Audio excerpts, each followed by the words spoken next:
काली नजर। माँ, माँ। अरे क्या माँ माँ कर रहा है? बकरी का बच्चा है क्या? अरे माँ, मजाक छोड़ो। मुझे फाइनली वो मेन चौराहे वाली दुकान मिल गई है। अब देखना, आपका बेटा दुगनी स्पीड से पैसा कमाएगा। उफ़, ये क्या? मेरी ऑनलाइन मेकअप क्लास चल रही है। इतनी जोर से क्यों बोल रहे हो आप दोनों? अरे मेरी धर्म पत्नी जी, मेकअप क्लास बाद में करना। वो चौराहे वाली दुकान मिल गई है हमको। अरे वाह! रुको, मैं अपनी माँ को फोन लगाकर बता देती हूँ। अरे मैं भी अपने रिश्तेदारों को बता देती हूँ। कितनी खुशी की बात है। हाँ हाँ, मैं भी अपने दोस्तों को बता देता हूँ। 1 हफ्ते बाद रजिस्ट्री है। बस, घर में खुशी का मौका था। उन तीनों ने अपने अपने फोन उठाए और लोगों में बात फैलाना शुरू कर दिया। और रही सही कसर, श्वेता बहू ने अपने पड़ोस में सबको बताकर कर दी। अरे वर्मा आंटी, अब हम भी जल्दी कार ले लेंगे। घर का रेनोवेशन होगा और ठाट से रहेंगे हम भी। अरे, ऐसा क्या हुआ?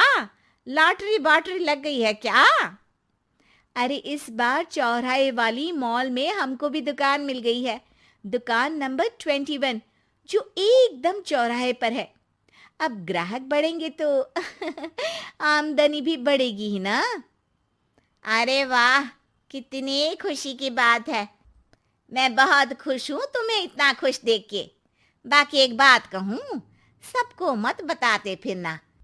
किसी की नजर लग जाएगी तो खुशी की खबर वापस लौट जाएगी। हैं? ऐसे थोड़ी ना होता है। अब डरा रही हो। अरे सही कह रही हूँ। काली नजर कहते हैं इस चीज को, जब आप किसी को कुछ बताओ और वो काम बिगड़ जाए। अरे लेकिन मैं तो। तुमने सबको बता दिया ना? हाँ, फोन लगा लगा के। अब बच के रहना।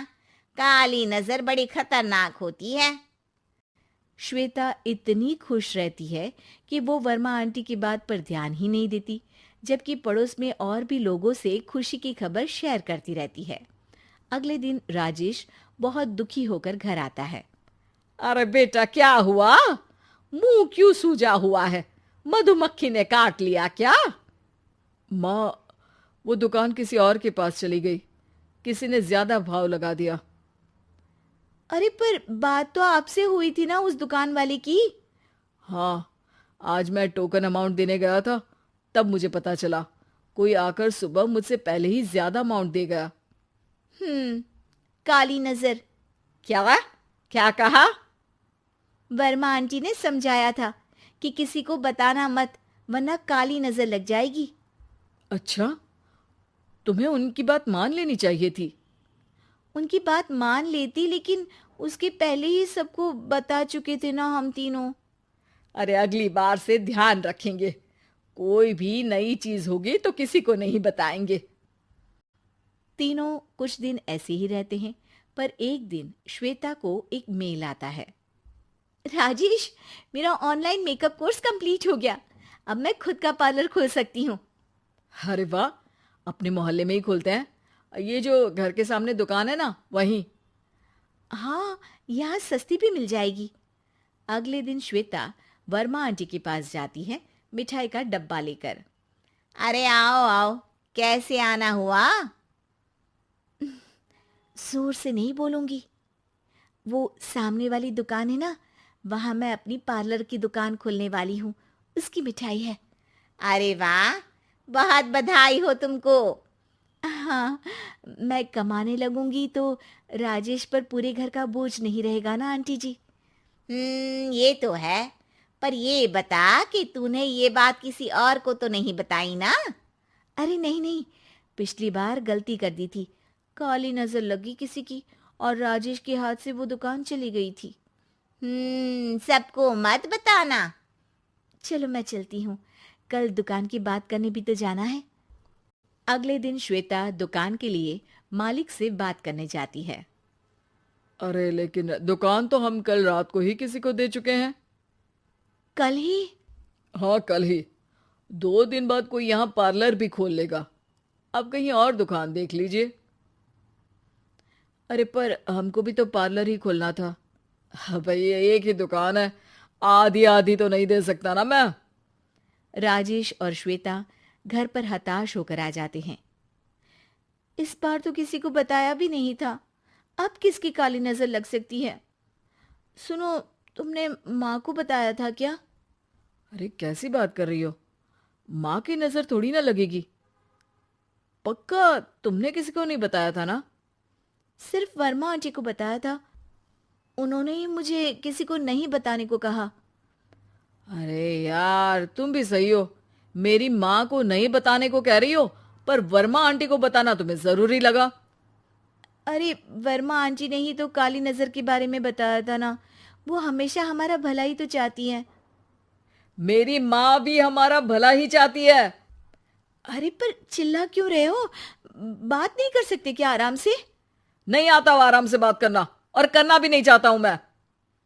दुकान जाने का दुख गुस्से में बदल गया था और राजेश और श्वेता में बात बंद हो गई थी। 2 दिन बाद मोहल्ले में पार्लर का इनॉग्रेशन हुआ, जिसमें मोहल्ले के सभी लोगों को बुलाया गया, पर श्वेता, राजेश और माँ नहीं जाते। माँ, अंदर आ जाओ, क्या देख रही हो? अरे नया पार्लर देख रही हूं अपने आंगन से। देखो, माँ को दूसरे का सुख देखने में कितना मजा आ रहा है, मेरा दुख नहीं दिख रहा इन्हें। यह मेरा पार्लर भी तो हो सकता था। अरे चुप रहो यार, हर बात में लड़ाई क्यों ढूंढ रही हो? राजेश और श्वेता फिर बहस करने लगते थे। तभी माँ ने दोनों को बाहर बुलाया। अरे जरा देखो तो, दुकान चलाने वाले का बोर्ड पर नाम क्या लिखा है? श्रुति वर्मा। गाड़ी निकाले बेटा, हमें कहीं जाना है। काली नजर का इलाज कराने? राजेश अपनी बाइक निकालता है। तीनों ट्रिपलिंग कर रहे हैं। माँ राजेश को उस मॉल वाली दुकान पर लेकर जाती है जहां राजेश अपनी दुकान खोलने वाला था। यही दुकान लेना चाहता था ना तू? हाँ, पर इनको भी दुखी करने लेकर आई हो क्या यहाँ पर दुकान दिखाकर? वहाँ काफी नहीं था? अरे श्वेता, थोड़ा सब्र रख, अभी पता चलेगा कि हम यहाँ क्यों आए हैं। बता, इस दुकान चलाने वाले का नाम क्या है? अनुपम वर्मा। कुछ समझ में आया? वो दुकान वाली श्रुति वर्मा, ये दुकान वाला अनुपम वर्मा, और हमारे पड़ोस में हमने उस दुकानों के बारे में बताया किसको था? अब वर्मा आंटी को। मतलब वर्मा आंटी ही हमारा काम बिगाड़ रही है? नहीं नहीं, ऐसा नहीं हो सकता, ये बस इत्तेफाक है। राजेश अपना फोन निकालता है और श्रुति वर्मा और अनुपम वर्मा के नाम फेसबुक पर सर्च करता है, जहां ये दोनों ही वर्मा आंटी के रिश्तेदार होते हैं। श्वेता को समझ में आ जाता है कि वर्मा आंटी की ही नजर खाली नजर है। अब क्या करना है? कोई भी खुशी की खबर हो तो काली नजर से बचना है, यानी वर्मा आंटी से बचना है। अरे पर मुझे ये समझ में नहीं आया कि वो हमारे साथ ऐसा क्यों करेंगी। अरे बेटा, एक सीख है, दूर के आदमी को आपकी तरक्की से कम परेशानी होगी, पड़ोसी को ज्यादा। दोनों माँ की बात में हामी भरते हैं और अगला काम चुपचाप करने की कसम खाते हैं, ताकि आगे से वर्मा आंटी कोई काम ना बिगाड़ सके। अब तक हमने देखा कि पंचायत के फैसले के अनुसार घर की सारी औरतें खंडर में रह रही है। अब देविका के सामने सबसे बड़ी चुनौती ये है कि घर की औरतों को आत्मनिर्भर कैसे बनाया जाए। देविका ये सब सोच ही रही थी कि तभी उसकी नज़र मिट्टी के बर्तनों पर गई। अरे, ये इतने सुंदर सुंदर मिट्टी के बर्तन किसने बनाए हैं? ये बर्तन तो माँ जी और चाची जी ने बनाए हैं। अरे वाह, इतने सुंदर बर्तन तो मैंने आज तक नहीं देखे। माँ जी, चाची जी, आपने ये कहाँ से सीखा? अरे बहू, ये तो हम बचपन से बनाते आ रहे हैं। ये स्टील, पीतल और कांच के बर्तन तो अब चले हैं, पहले तो मिट्टी के बर्तन में ही लोग खाना खाते थे। ठीक है, तो हम दोबारा से मिट्टी के बर्तनों में लोगों को खाना खाना सिखाएंगे। वीना दीदी और सुजाता भाभी, आप दोनों बताओ, आप दोनों को क्या क्या आता है?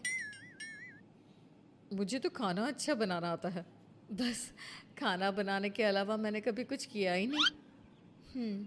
और वीना दीदी आप बताओ, आपको क्या क्या आता है?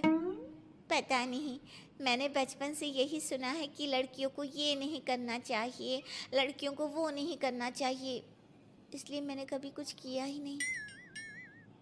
देविका, वीना को सिलाई कढ़ाई और बुनाई बहुत अच्छी आती है। हाँ आती तो है, लेकिन बहुत अच्छी नहीं। बहुत अच्छी भी आ जाएगी। अब देविका और बाकी सभी औरतें गांव में सबके घर जाती हैं और गांव की सभी औरतों से मिलकर कहती हैं, भाभी जी, अगर आपको अपने या अपने घर वालों के लिए कपड़े सिलवाने हो तो आप मुझसे ही सिलवाना। बहन जी, मिट्टी का चूल्हा, बर्तन या मटका बनवाना हो तो मुझसे ही बनवाना। मैं और विमला दीदी आपके घर के सारे बर्तन बना देंगे। भाभी, आप कभी किसी काम में व्यस्त हो और खाना ना बना पाओ ना, तो आप मुझे बता देना, मैं आपके घर के लिए खाना बना दूंगी। वो क्या है ना, आप तो सारा दिन खेतों में काम करती हो और कभी कभी खाना भी नहीं बना पाती होंगी, इसलिए। इस तरह घर की औरतें जी जान से अपने अपने कामों में लग जाती है। धीरे धीरे उनका काम बढ़ जाता है और वो अपने खंडहर को ठीक करने में लग जाती हैं। वहीं दूसरी ओर घर के सारे आदमी घर का काम संभाल नहीं पा रहे थे। अरे भाई कल्याण, चाय तो पिला दे, जमाना हो गया अच्छी चाय पिए हुए। आप भी ना घर के दामाद से क्या क्या काम करवाते हैं। अभी लाता हूँ चाय। कल्याण, तुम दामाद नहीं बेटे हो, इसलिए इस घर के सुख दुख, घर के काम और बाहर के कामों में तुम्हारा सहयोग तो होना ही चाहिए ना। इतने में कल्याण चाय बनाकर ले आता है। जैसे ही सचिन चाय पीता है तो उसके मुंह से चाय निकल जाती है। जीजा जी, ये क्या बनाया है, इतनी कड़वी चाय? इससे अच्छा तो करेले का जूस होता है। देख सचिन भाई, मैं तो ऐसी ही चाय बनाता हूँ, पीनी है तो पी, नहीं पीनी है तो अपने आप बना ले। मैं खाना बनाने जा रहा हूँ और अकेला नहीं बना सकता, आप में से कोई मेरी मदद करो। सचिन मेरी चाय की बुराई कर रहे थे ना, तुम जाओ अब खाना बनाओ। सचिन और मोहन दोनों खाना बनाने में लग जाते हैं। मोहन भिंडी काटकर कढ़ाई में छोड़ देता है और उसमें पानी डाल देता है। आपने भिंडी में पानी क्यों डाला? शायद पानी नहीं डलता, पता नहीं, लेकिन माँ ने कभी भिंडी में पानी नहीं डाला था। लेकिन बिना पानी के भिंडी बनेगी कैसे, मतलब गलेगी कैसे? बिना पानी के बनाएंगे तो चिपक नहीं जाएगी कढ़ाई से? पता नहीं, चलो देखते हैं कैसे बनती है भिंडी। भैया कितने दिन हो गए ना अच्छा खाना खाए हुए। खाना तो सुजाता बनाती है, इतना मज़ेदार खाना कोई और बना ही नहीं पाता। सचिन और मोहन खाना तैयार करके ले आए। सभी आदमी खाना खाने लगे। खाना बना तो बहुत बुरा था, लेकिन किसी ने बिना कुछ कहे खाना खा लिया। तभी जोगिंदर ने कहा, घर की हालत कितनी बुरी हो रही है, जगह जगह जाले लगे हैं, 2 दिन से तो किसी ने झाड़ू भी नहीं लगाई घर की। हाँ, और घर में गंदे कपड़ों के ढेर लगे हैं। मेरे पास तो यह आखिरी कुर्ता ही बचा है पहनने के लिए। कल्याण, मोहन, तुम किसी नौकर को रख लो ना। हमने 1-2 लोगों से बात की थी नौकर के लिए, लेकिन कोई घर में काम करने के लिए तैयार ही नहीं है। गांव के सभी लोग खेतों में ही मजदूरी कर रहे हैं। घर के सभी आदमी घर के काम में लगे रहते हैं, तो वो अपने खेतों पर भी ध्यान नहीं दे पाते और उन्हें हर महीने आर्थिक रूप से नुकसान उठाना पड़ता है। धीरे धीरे उनके घर की हालत खराब होने लगती है। एक दिन कल्याण सबसे कहता है, घर को तो औरत ही संभाल सकती है, हमारे बस का नहीं है घर संभालना। हमें किसी तरह से उस सब को वापस इस घर में लाना ही होगा। अरे कल्याण बेटा, पंचायत का फैसला था कि औरतें हमसे माफ़ी मांगे, लेकिन उन्होंने माफ़ी नहीं मांगी। अब हम उन्हें बुलाने गए तो उल्टा हमें ही अपनी अपनी पत्नियों से माफ़ी मांगनी पड़ेगी। हमें कोई ऐसा रास्ता निकालना होगा कि वो मजबूर हो जाए हमारे पास आने के लिए। बापू, उन सभी ने अपने अपने काम शुरू कर दिए हैं, क्यों ना हम सबके काम में नुकसान कर दें, इससे वो मजबूर हो जाएंगे हमारे पास आने के लिए। भैया, ये कैसी बात कर रहे हो? इससे वो मजबूर नहीं होंगी बल्कि और भी ज़्यादा गुस्सा हो जाएंगी। मैं तो बोल रहा हूँ शराफत से जाकर माफ़ी मांग लेते हैं।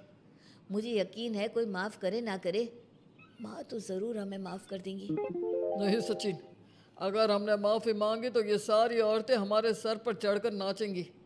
हमें इनके सामने छोटा नहीं होना है। मोहन, कल्याण, तुम दोनों आज से ही काम शुरू कर दो। बस फिर क्या था, घर के सभी आदमी लग गए काम पर। मोहन और कल्याण रात को खंडहर में पहुंचे और उन्होंने सारे मिट्टी के बर्तन तोड़ दिए। उसके बाद वीना ने जो कपड़े तैयार करके रखे थे वो सारे कपड़े उन्होंने फाड़ दिए। सुबह जब घर की औरतों ने ये सब देखा तो परेशान हो गई। अरे, ये सारे बर्तन किसने तोड़ दिए? माँ, किसी ने मेरे सिले हुए कपड़े ही फाड़ दिए। ये हरकत कौन कर सकता है?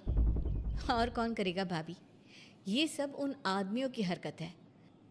जब किसी तरह से हमें झुका नहीं पाए तो हमारे काम बिगाड़कर हमें परेशान कर रहे हैं। सभी औरतें दुगनी तेजी से काम में लग गई।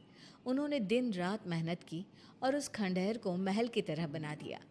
उनके काम की तारीफ सुनकर दूर दूर के गांव से लोग आने लगे और उनसे अपना काम करवाने लगे। एक दिन सभी औरतें बैठकर खाना खा रही थी, तभी विमला ने देविका से कहा, देविका, हम कभी सोच भी नहीं सकते थे कि हम अपनी मेहनत से अपने लिए इतना बड़ा और इतना अच्छा घर बना लेंगे। देविका बहू, आज हमें इस बात का एहसास हो रहा है कि हम तो सिर्फ सांस ले रहे थे, जीना तो हमें तुमने सिखाया है। मुझे तो अब भी यकीन नहीं हो रहा कि मेरे पति की पहचान के अलावा भी मेरी कोई पहचान है। गांव के सब लोग मुझे सिर्फ मोहन की पत्नी के रूप में जानते थे, लेकिन अब सारा गांव मुझे जानता है। देविका, मैं कुछ ही दिन में इस गांव में एक अच्छा सा होटल खोल लूँगी। और मैं एक बुटीक खोलूँगी। मैं यहाँ गांव की लड़कियों के लिए एक स्कूल खोलना चाहती हूँ, यही मेरा सपना है। सभी औरतें खाना खाकर सो जाती है। रात बहुत ज़्यादा हो गई है, लेकिन देविका को नींद नहीं आ रही थी। तभी उसे किसी के कदमों की आवाज़ सुनाई दी। पहले तो देविका थोड़ी डर गई, लेकिन उसने हिम्मत करके उठकर देखा तो उसके सामने सचिन खड़ा था। सचिन, तुम यहाँ क्या कर रहे हो? कहीं तुम मेरा कोई नुकसान तो करने नहीं आए? मेरे पास तो किताबों के अलावा कुछ नहीं है, फाड़ना चाहो तो फाड़ सकते हो।